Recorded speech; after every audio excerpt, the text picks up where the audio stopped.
পরম যত্নে পরিচর্যা করা হচ্ছে খামারের পশু। পাম্পের পানি দিয়ে গোসল করিয়ে রাখা হচ্ছে পরিষ্কার পরিচ্ছন্ন।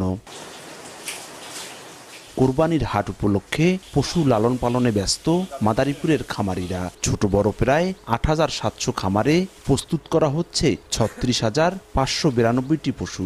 যদিও জেলার চাহিদা রয়েছে ৩৩৫৫০টি। স্থানীয় চাহিদা মিটিয়ে অন্যত্র সরবরাহ করা হবে। খামারিরা জানান, খড় খৈল ভুসি ও ঘাস খাইয়ে হৃষ্টপুষ্ট করা হচ্ছে এসব পশুকে। ঈদের আগে ভারত থেকে গরু না আসলে ভালো দামের আশা তাদের। আমি সম্পূর্ণ দেশীয় পদ্ধতিতে আমার গরু লালন পালন করি। কাঁচা ঘাস, খড়কুটা এবং ভুসি, গমের ছাটি এটি খাওয়াইছি। আমাদের খামারে মোট 25টি গরু আছে। এর মধ্যে 2টি গরু আকর্ষণীয়, কালো মণিক এবং ভাগা। এদের ওজন 25 থেকে 30 মনের কাছাকাছি। যদি ভারত থেকে গরু আমদানি না হয় তাহলে আশা করতেছি আমি সহ যারা আসলে আমরা খামারে রয়েছি আমরা গরুর একটি ভালো মূল্য পাবো। নগদে 500 টাকা বা তার বেশি পেমেন্টে পেতে পারেন ঢাকায় জমিসহ 20 কোটি টাকার পুরস্কার। প্রাণী সম্পদ বিভাগ জানায়, প্রাকৃতিক পদ্ধতিতে পশু হৃষ্টপুষ্ট করতে খামারিদের পরামর্শ দেওয়া হচ্ছে।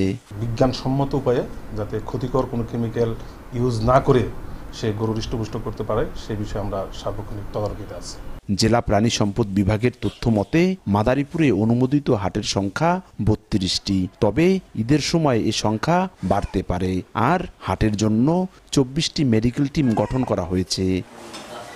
সঞ্জয় কর্মকার, অভিজিৎ, সময় সংবাদ, মাদারীপুর।